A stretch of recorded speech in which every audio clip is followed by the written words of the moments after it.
We have some of the oddest friends, I got to tell you. And we showcase them all on this podcast. And when I say odd, they're not like weird as far as they're going to like bite your face off. They just have interesting jobs and interesting lives, right? Because weird can be depicted as bad, right, Nate? I don't want that to come across because I love our guest. She's phenomenal. Yeah. Interesting is a good word for all of our friends. We should just have, when you come back into town, we should just have an interesting party. It's like all of our friends are there. They're just interesting. Everybody's interesting. It's like, here's Brandon. He's interesting. He checks people's back of their watches on their houses or whatever he does, you know. But our guest here is Brittany Godfrey. Brittany is she's what we call a last responder. You know, first responders, they go, they take care of people and hopefully take care of them so well that they live. If you're getting to Brittany, you're not living anymore. She's a licensed funeral director and embalmer, which is crazy because if you're watching the video element of this conversation, you're like, you're way too hot. You look way too smart to be putting makeup on dead people's bodies, but you like it. You enjoy it, right, Brittany? I do. Yeah. It's better than having to deal with the living. They don't talk as much. Is that learned, or is that something that you've always been like? Like, even when you were a little girl, you're like, I don't want to go outside. I don't want to play with people. I'd much rather, Mom, can you stop at that car crash? The person under the sheet, I just want to be around them. I've always had like a morbid curiosity with death, creepy things, spooky things. Like, I think everyone does to certain extents. But I didn't ever really think about, I wanted to be a makeup artist or, you know, a famous actor when I was like a young kid, but then reality struck and I started dating an embalmer when I was in high school. So that's kind of what showed me the ropes. Hold on. You dated an embalmer while you were in high school, meaning that the guy that you dated was most likely not in high school. Correct. Yeah. I was emancipated pretty early on. Oh. So I was living that kind of life. Now, tell me more about this kind of life. So you're emancipated, so no longer ties with your parents, right? Well, we get along fine now. It was just me and my mom and I were like too similar at the time, and it was just bashing heads. So where did you go? I moved in with a family that I had met, like a friend's family, and then moved in with a friend of mine. And then that didn't work out so much because that was a pretty shady part of town. And then I ended up moving in with him to the apartment below the funeral home. And how did that romance start? Did he say, would you like to see a dead body's penis? Does that turn you on? And it did. And then the next thing you know, you guys were loving. It was at a metal show, at a Lamb of God show we met. It wasn't necessarily the penis part. It was waking me up in the middle of the night and saying, my friend and I have a bet. Can you come and smell this person and tell me if you think he smells like barbecue or not? And ever since then you were hooked, right? Yeah. I was like, say less. Nate, I don't think either you or I or Brandon have a dating story anywhere close to being that fucked up, do we? Yeah. What was the age difference? What was I, 17? And he was like early 20s. Oh, so you were, seven. I mean, I think even legally that's fine, right? Legal in the eyes of legality purposes, it was good to go. Okay. And how old are you now? How many years ago was this? I'm 35. You're 35. Okay, so you're 35. Do you still have any contact with your embalming mentor? No, not so much. We'll call him Mr. Barbecue. Mr. Barbecue. Did the guy smell like barbecue or no? Who won the bet? It was like it was a burn victim. Oh my God. And there was a slight, so I mean, because it's charred flesh, there was a slight smell familiar to like Sonny's Barbecue or some place like that. It was like kind of stomach turning, especially it being like the first time, because it's like it's an odd feeling. You don't like the fact that you're getting hungry or that you've smelled something that's familiar. So yeah, I think he won. There goes any opportunity of us getting Sonny's Barbecue on his. I'm sorry. Yeah, maybe I shouldn't have. No, it's fine. I'm just kidding. Product placement. All right, so you're in high school. You're dating the embalmer, older guy. You smell the barbecue. You're hooked. You're loving the burn victim stuff. So you get out of high school. You graduate high school, and then you're like, I'm going to embalm people for a living. So where do you go after that? Like, how do you get into? Is there a school, the University of Embalming? Where do you go? What do you do? So in Georgia, there's Gupton Jones, which is a mortuary college. So right out of high school, I went there, graduated with a degree in mortuary science, and then went around to a bunch of family-owned funeral homes asking for a job. At that time, they wouldn't hire, a lot of them wouldn't hire a woman to embalm. And to be licensed, I had to embalm so many bodies and work so many funerals. So I was told more often or not that, well, you can stand there and look pretty at funerals and answer the phones, but we don't let women in our prep rooms. So wow, why is that? Why was that? Maybe my boobs would get in the way, or I would cry a lot. I don't know. I don't know what the reasoning was. Really? The fact that I had a vagina was definitely means for no entrance. Wow. So no one ever told you why. It was just a sexist thing. They just said, they probably didn't tell you can't have the job because you're a woman, right? That'd be illegal. Right. Yeah. I mean, it's in so many words. Any of the women that worked at the funeral home were usually in the family. The only way I could really get a job doing anything like that. And they don't feel like you can lift dead weight. I mean, things like that. Like it is harder when you're a woman, but you figure it out. I would think, Brittany, that a woman, there's a lot of jobs that for years a woman was not even thought of as far as to take it.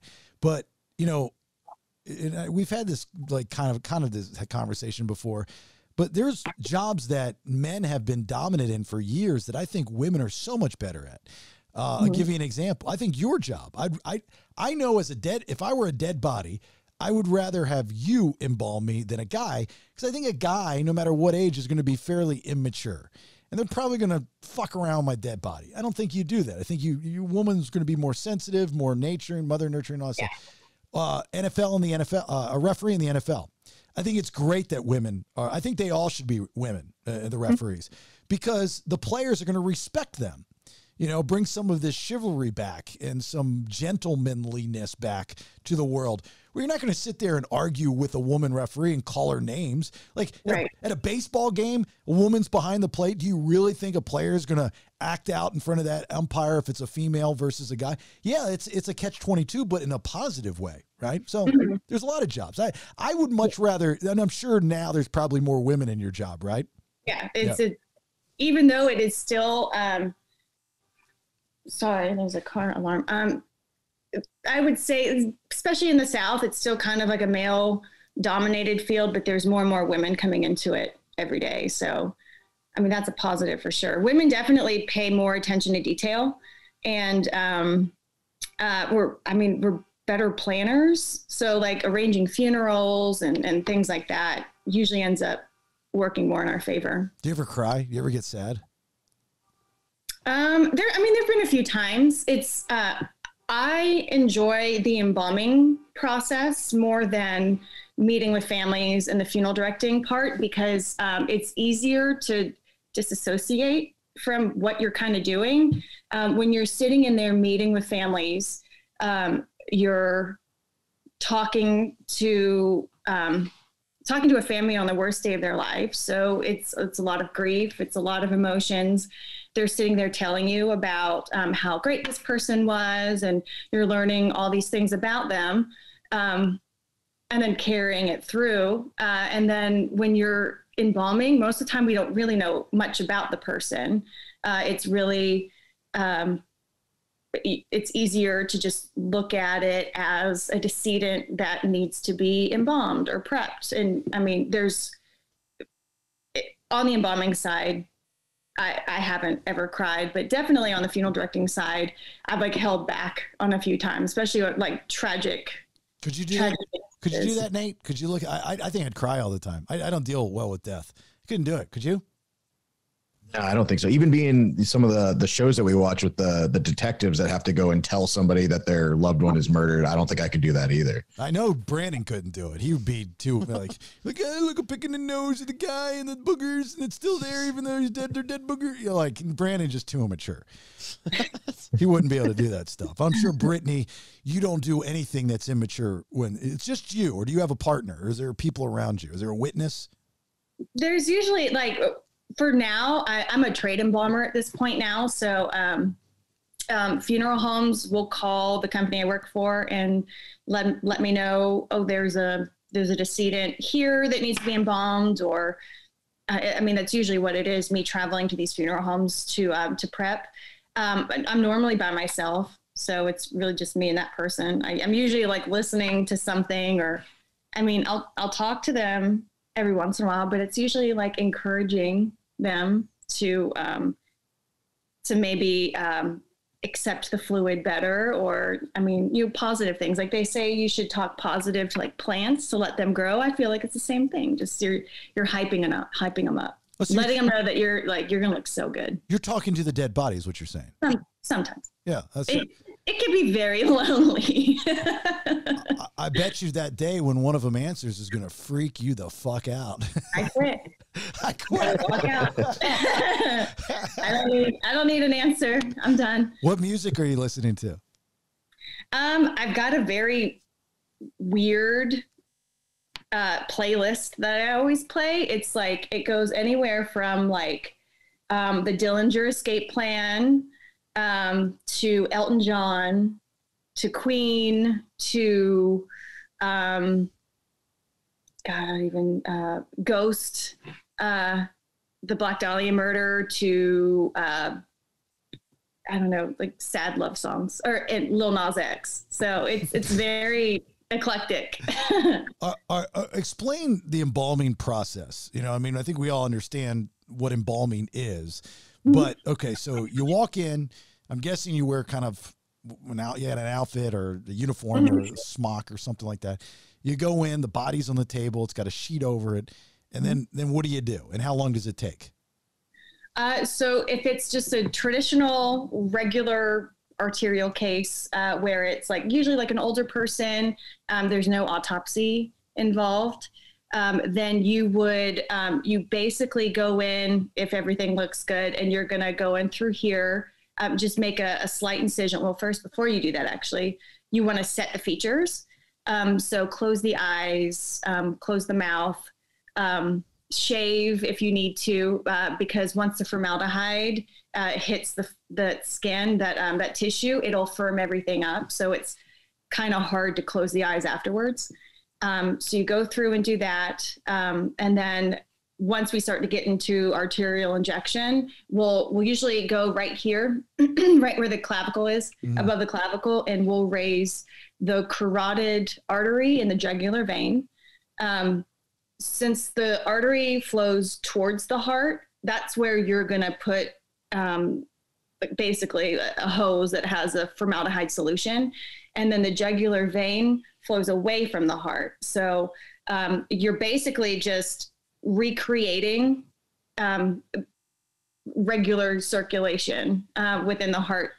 But that formaldehyde solution is going to be pushing out the blood, and you'll just kind of like snip open the jugular vein and hold it open. We've got angular forceps that kind of just hold it open so that blood can freely flow out, along with like blood clots and things like that. So during the process, while you're injecting, you're usually massaging, massaging the tissue to make sure that you're getting distribution from head to toe.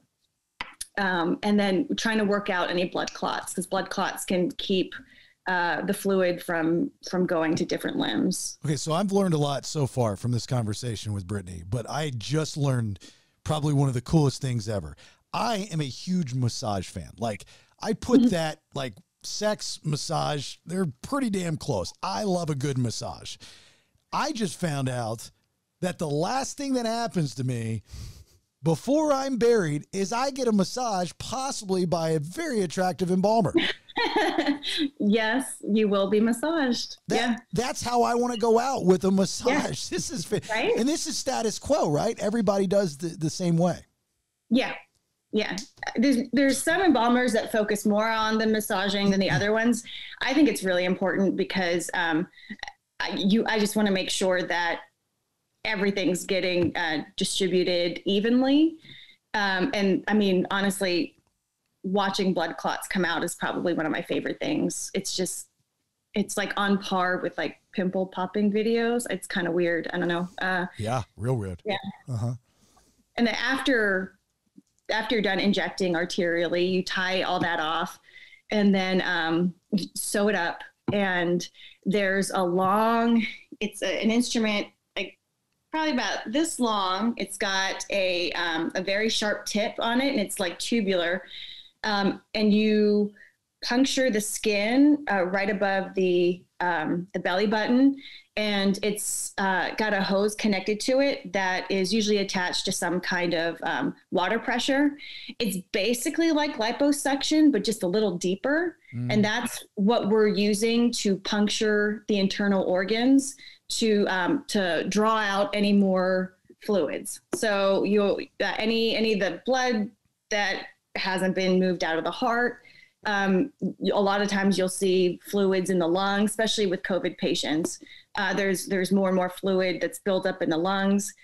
So you just kind of fan it and puncture as much as you can, and then go down below and do the same thing. And you're also trying to create as many holes in the organs as you can, because after you're finished with that, you're going to go in with cavity fluid, use the same instrument, but also gravity. It's like usually attached to a hose or attached to something where you're kind of holding it with a bottle of cavity fluid, which is a very high index of a formaldehyde solution. And it kind of just like sears the inside of your cavity. So it's basically any of the fluid or anything that still remains in there, it kind of like dries it up. If anybody could see all of our faces right now, we all have the same face as Brittany's walking us through this. Our like jaws are kind of dropped, our eyes are squinted, and we're kind of uncomfortable. It's very uncomfortable. I mean, especially for like someone who's never really fully heard the process. A lot of times people see horror movies, and that's not necessarily correct. For the longest time, people kept asking me if embalming was like cutting off the big toe and letting the blood drain while someone's hanging on a meat hook. I don't know what movie they could have seen that from, but other than like Texas Chainsaw Massacre. But yeah, it's nothing like that. It's very medical and very precise. Am I still getting massaged when you take that foot and a half Harry Potter wand and pierce my belly button, or is the massage done by that point? Massage is over by that time. Yeah, we're done. Oh, well, damn. So I'm not getting massaged when you're embalming or searing my organs or anything. Right. It almost seems outside of the massage that like there's no death that you could have gone through that's worse than what you go through post-death. It's like it's 10 times worse when you're already dead versus when you're dying or whatever the case may be. Mm-hmm. Would you be considered, let's say, a creepy person because you're so into your job, you love your job so much, you have to be fascinated with death, which then usually you're associated with horror movies, gothy type things, blah, blah, blah, blah, blah, blah. Is that you? Yeah. Yeah. I'm like the traditional goth girl that went to mortuary school to be around dead people. What do you do? I've accepted it. What do you do that's gothy, that fits right into your, I mean, this is like it's not a gimmick. This is who you are. This is your character. Yeah. Well, outside of me being tragically goth when I was in high school, I don't know, the whole like metal shows, horror movies. Like my whole house is covered in weird horror movie trinkets and things like that, really. Horror conventions. My husband does makeup special effects in horror movies, so it's kind of like the life we live at this point. So, I mean, that's probably the biggest goth thing that people really use on us. He's probably the same way with what he does, right? He doesn't want to do just makeup for movies. He wants to do horror movie makeup, right? That's what he wants to do. Yeah. But with that being said, and not to like out anyone, it's usually the ones that do all the gory movie makeup that don't want to have to deal anything with like the real thing. Like they'll look at pictures and stuff for references and things like that. But if it were to be anything, a lot of times if I'm coming home and I'm stressed and I'm telling him about like, oh, I had to deal with this today, he's just like, I don't care. I don't want to hear it. How did you two meet? So I worked at the Masquerade for like 11 years. I used to be the door girl there.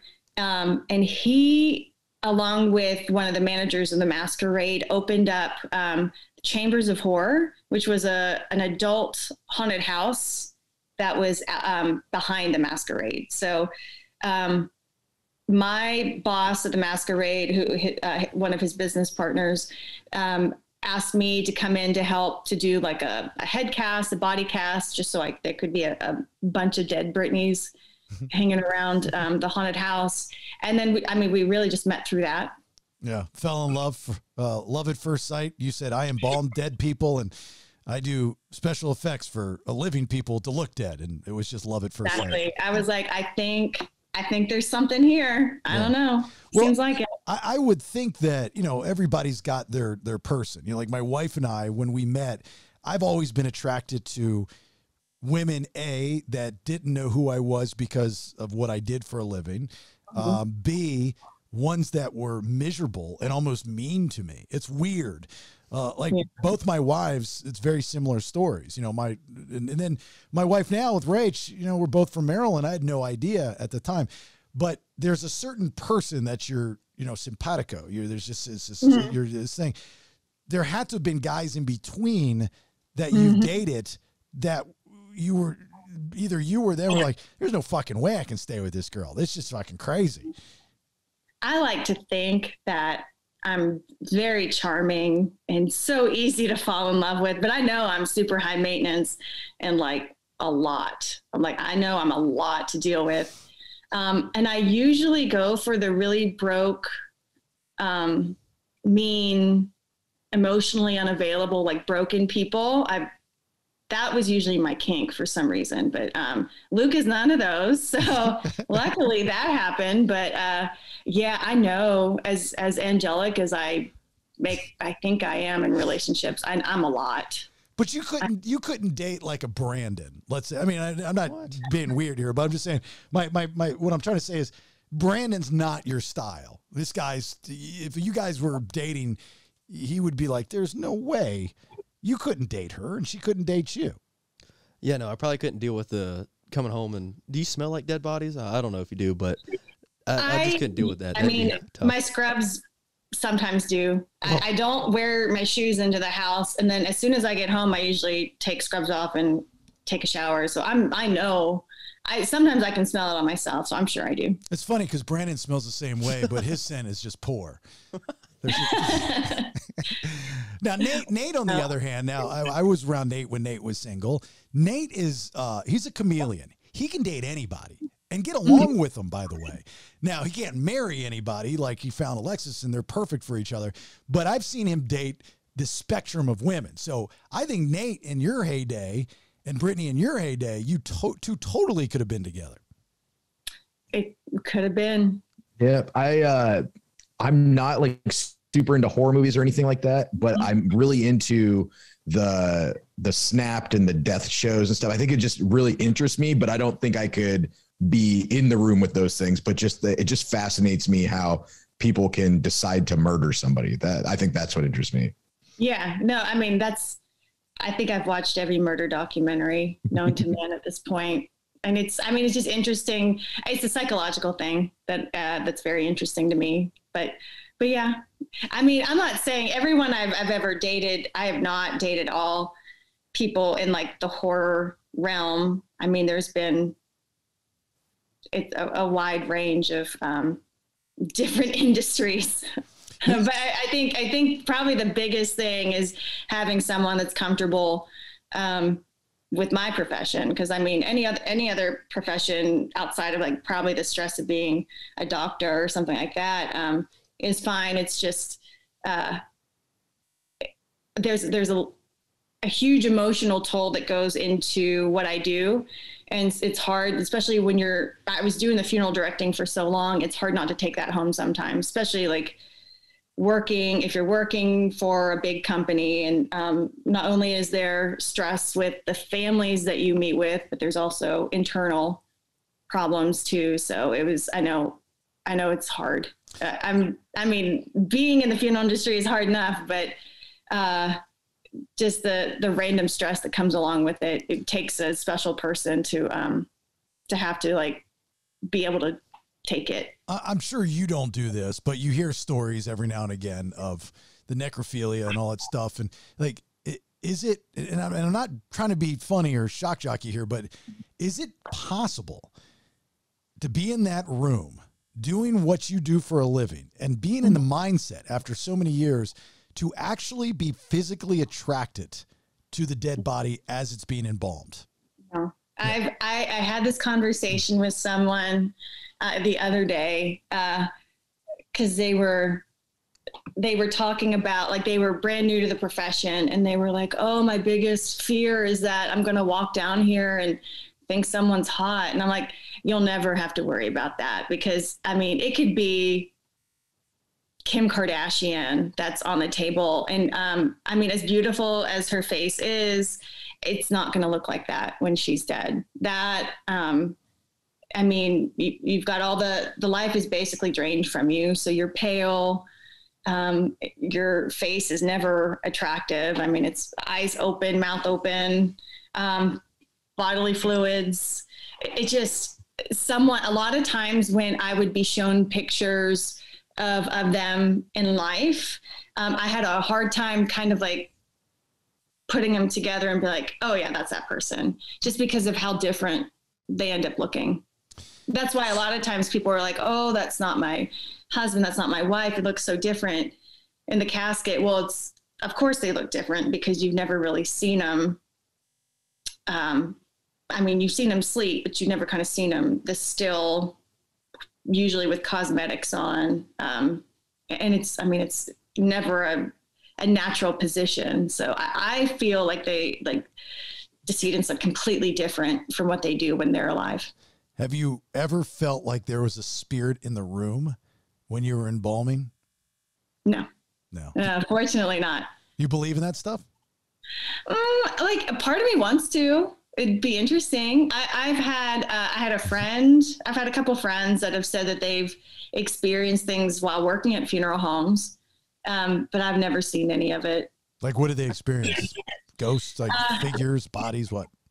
So there was the barbecue guy he said he woke up one night and in his room there was like a blue light that shined from his computer. He said he woke up one day and it was still dark, but he could see like the silhouette of an older woman at the foot of his bed. And he was like, it wasn't scary. It was almost kind of like comforting.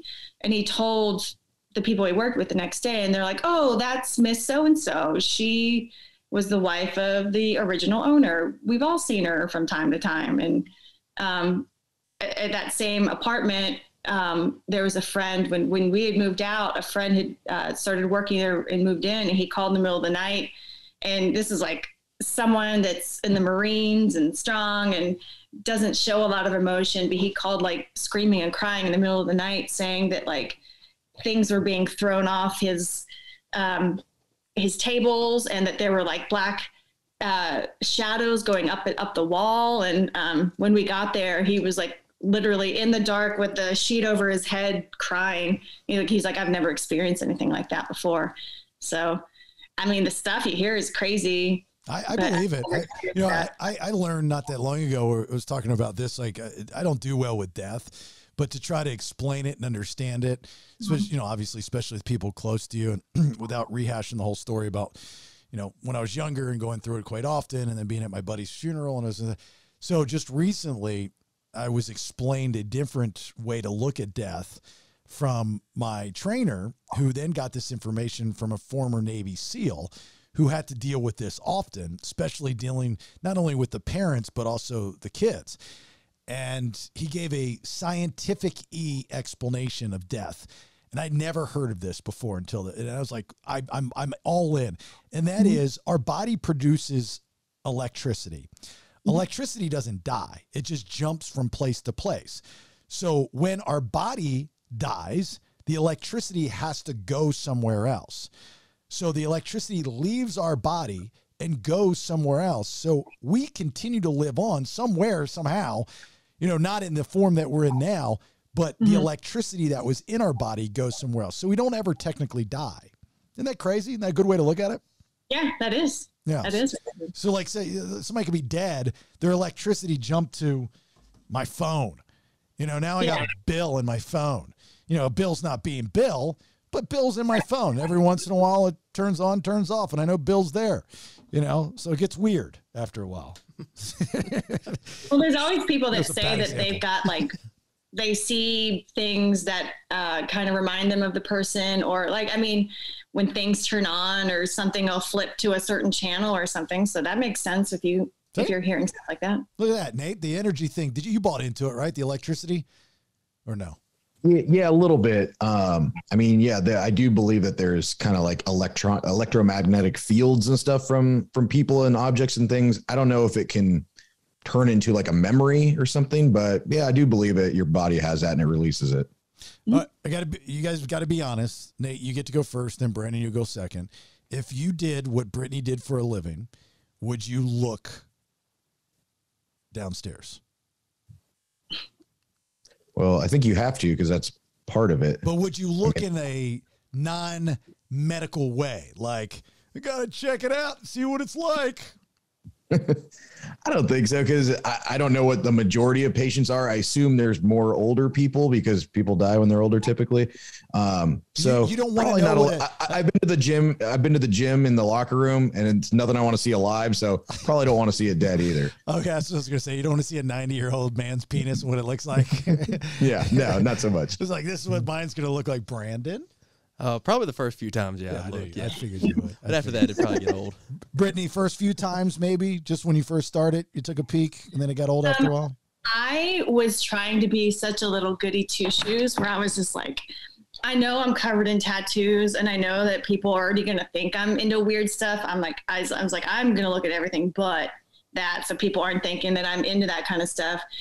But to be quite honest, like, it could ruin it for you. A lot of the state of the bodies that sometimes we get are not great. And I put on par with something like being like a gynecologist and seeing some of the worst cases. And it just, like, at that point, like, I always put like a towel on top of the private areas anyway, just for decency reasons, but also because I don't want to look at it.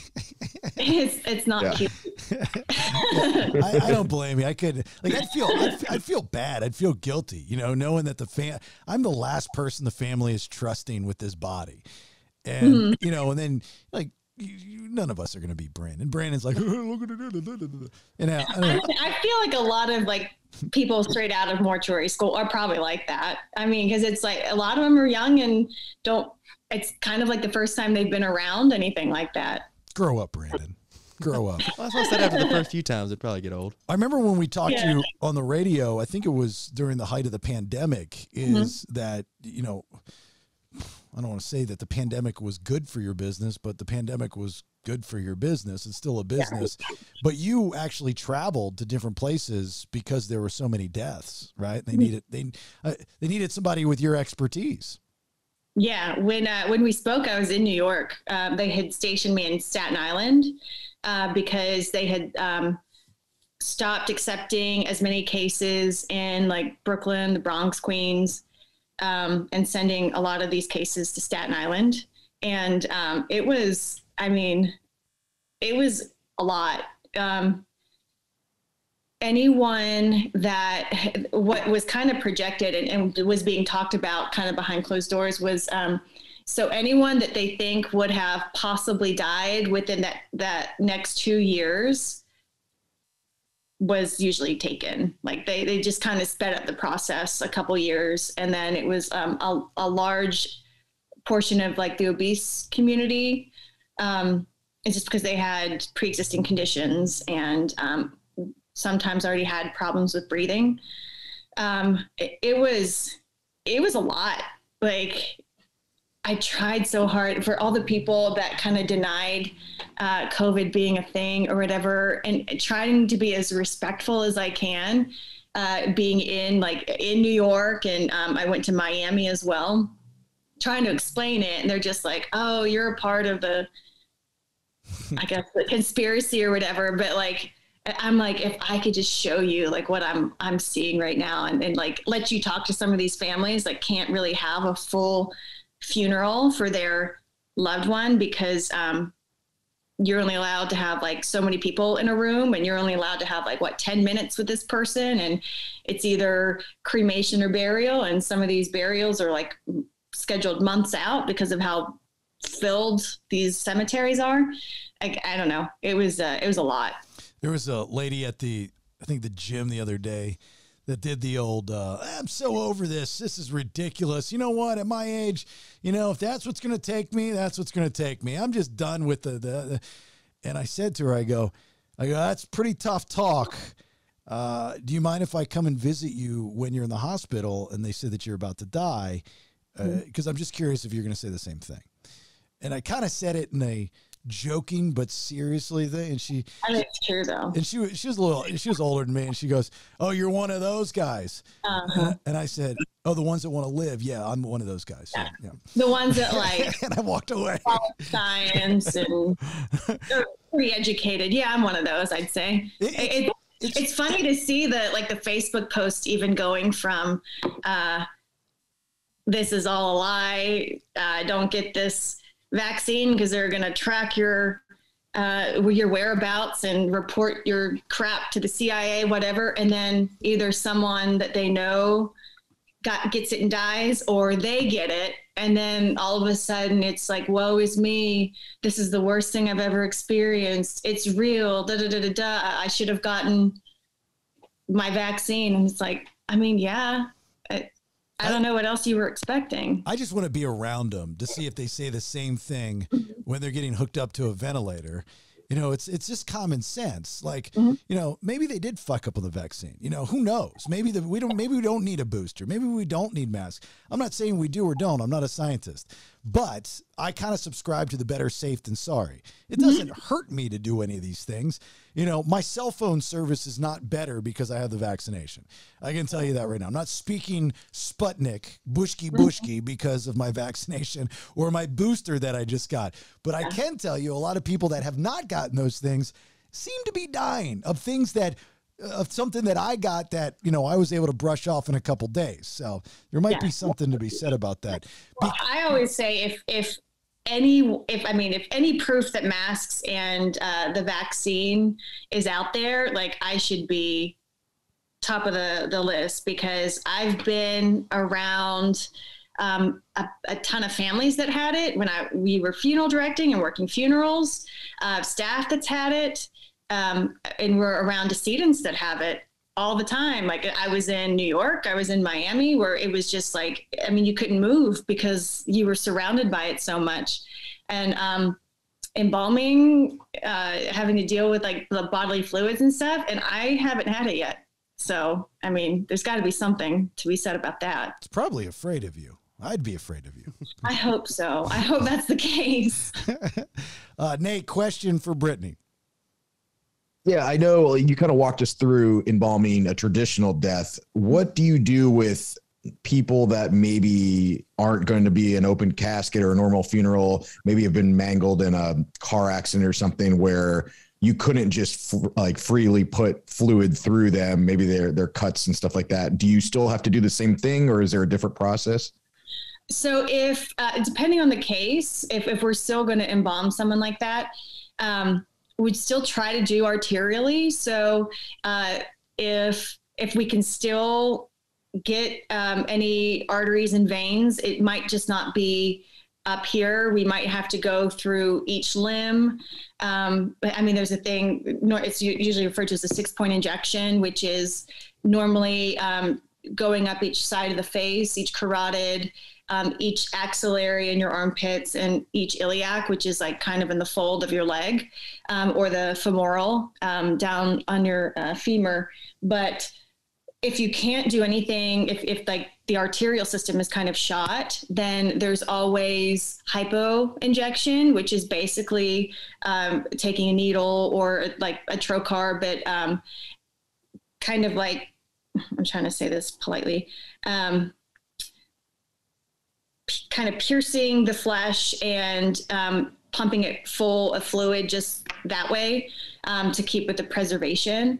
And if that's not enough, that there's embalming gel, which is like a topical type of thing that'll help. And you can also soak someone, like cover them in maybe some cotton and put a cavity fluid or formaldehyde, bottle of formaldehyde on top of that and let them topically sit. It's like a mummy, right? It'd be like mummification. It basically just dries you out. So yeah, those Egyptians knew what they were doing. Yeah. Mm-hmm. Yeah. Yeah. And that was another question I had. I went to Egypt last year and I saw a lot of mummies and stuff. And I currently live in Mexico, where we celebrate Day of the Dead. Mm-hmm. Has your line of work changed either how you live or just how you view death? Is it still something that you're like afraid of, or something that you're not afraid of, but you just have accepted that it's going to come at some point? Like, how do you feel about death at this point? Well, getting into the industry and having to go, because for the longest time I was the one that would do the removals, which is picking the decedent up from where they passed or from a hospital, medical examiner's office, and having to try to lift someone that is like 500-600 pounds definitely made me want to eat better and work out more. And then like seeing like the embalming process, you learn a lot about your body, especially if there was, if the medical examiner did an autopsy, and you kind of get to see the inside of your body and how all of that works, makes you want to definitely live healthier. I'm still terrified of death. Like sometimes I'll be driving and just have these like crazy thoughts of like, what's going to happen when I die? And like, I don't know, like it just brings it closer to home. Sometimes I feel like I wouldn't have thought about it as much as I do sometimes now, especially when you're seeing young people your age dying in freak accidents or being murdered for no reason. It kind of brings you closer and makes you think about it more. So it doesn't make you want to murder your husband. It just makes you want to be careful when you're on the road. Yes. Okay. Gotcha. Yes. For legal purposes. Yes. I mean, cause that would be, Brittany, the serial killer embalmer. Like that's like another level of Dexter, I think. Yeah. That's like a movie in the making. Yeah. But because again of what you do and being so good at it, you actually have done stuff for different television programs, right? Mm-hmm. Yeah. I have. Yeah. I've consulted the biggest one, the one that I've really gotten credit on, is The Haunting of Hill House, where I actually, they brought me in to, just to meet me to see if I would be the one. And it was kind of funny. I came in, I was so excited. I can talk about death and embalming for like hours. And not really be able to, sometimes I don't really read a room well. If people are starting to get uncomfortable, I'm just like, yeah, this and this and this. So they brought me in. I thought it was just going to be meeting with a couple people, but they brought me in with like the heads of a lot of these departments and the director and the producer. And he starts showing me pictures of ideas on some of the deaths that are going to happen, and asking me questions like, what would you do for this? Or does this look right? And I'm letting him know. And then one of the characters ends up owning a funeral home. So he's like just asking me questions about that. And probably like maybe 20 minutes in, a man stands up and is just like, well, do you want the job or not? And I was just like, yeah.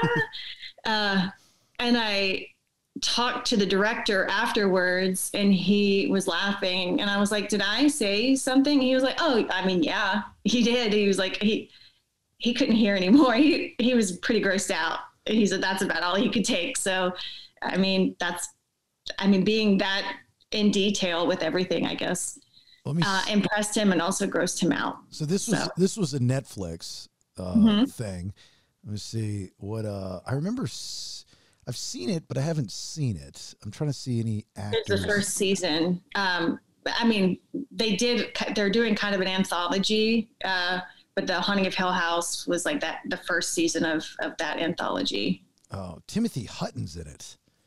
Yeah. Oh, that's cool. Did you get to be around Timothy Hutton? Yeah. Really? He was not impressed by me. When I was there that day that he was there, because I was there, there's when things were being shot in the funeral home, and especially like the embalming room, but there, especially like there's scenes where there's a character that's dead, and he's in there a few times.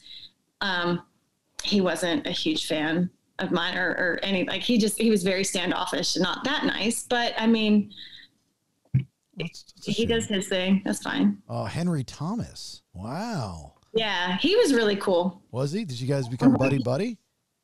No, unfortunately, but because he was shooting on another set. Oh. He wasn't, because it's between two time periods, and his time period was on the Hill House set. Do you guys know who Henry Thomas is? No. Yeah, it's the E.T. guy, right? Yeah, the kid. E.T. Oh, really? E.T. It was like he's got one of those kind of like Jason Bateman stories, you know, like kid actor, E.T., Cloak and Dagger, huge, right? And then you're just like, where'd this guy go? I think he still continued to act. He might have taken like a little hiatus. He was like in Gangs in New York. I had no idea. That's what I was going to say. I remember seeing Gangs of New York, and I go, that's the E.T. guy. Yeah. And then he's kind of popped up over again. Like Jason Bateman took a hiatus from Hollywood. I think he had a drug problem, needed to get his life back in order.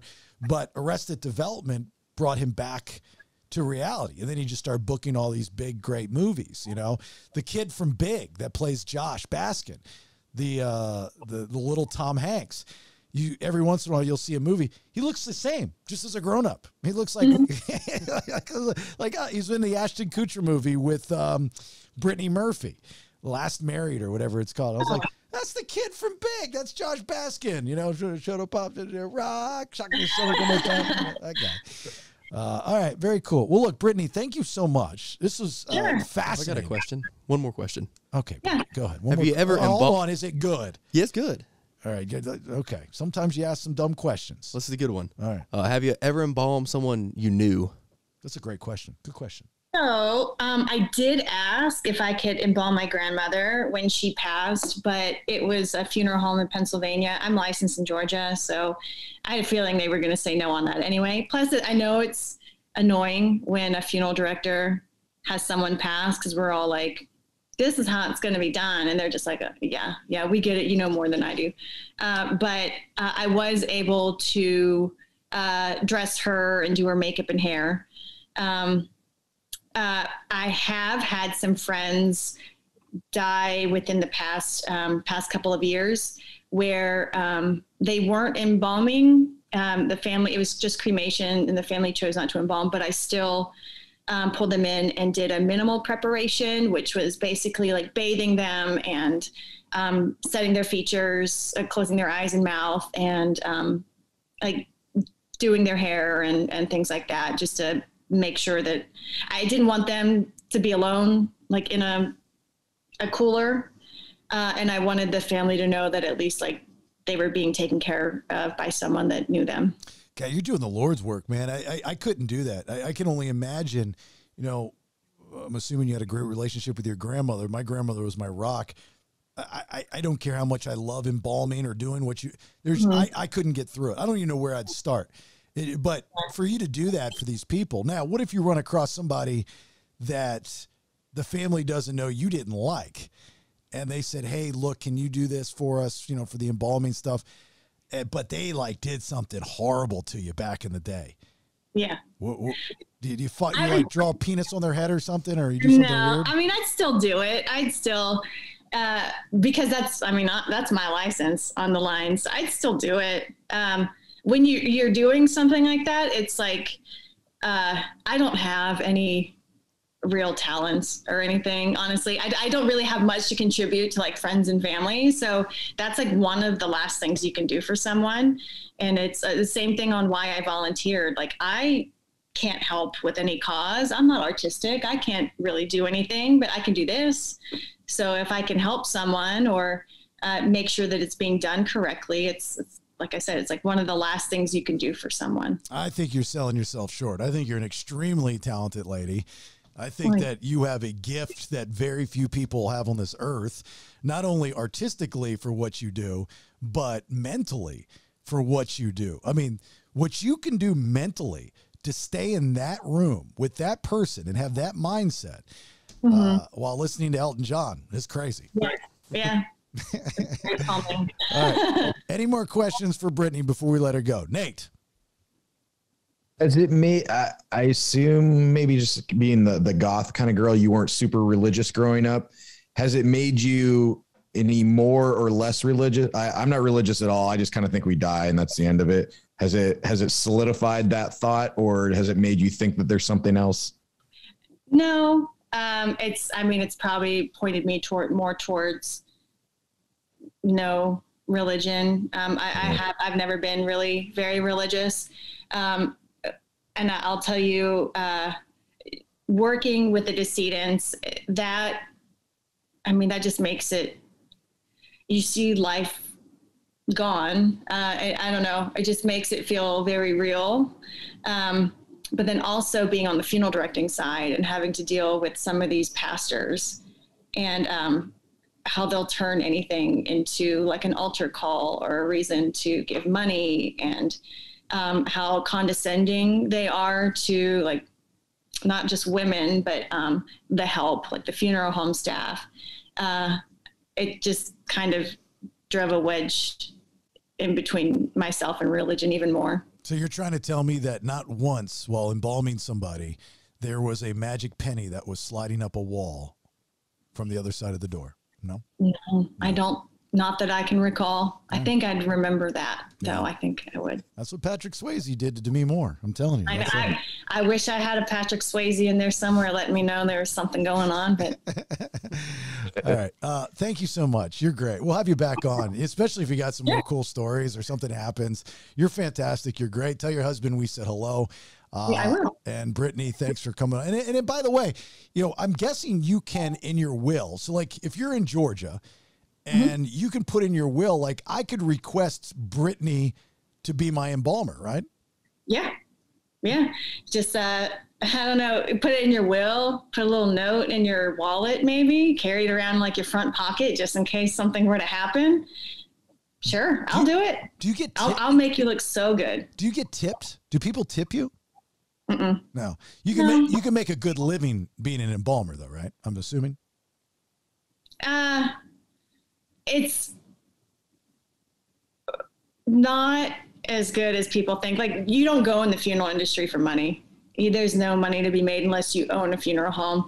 And when you're doing trade embalming, it's very hit or miss.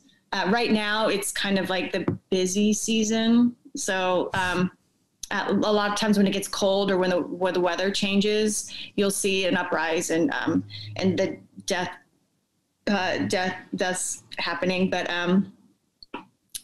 there's slow months. There's lulls in that, definitely, where I won't be called very much. So you get paid per body, right? Really? Is there a bonus structure? Like if you hit So many dead bodies, you get X amount of dollars?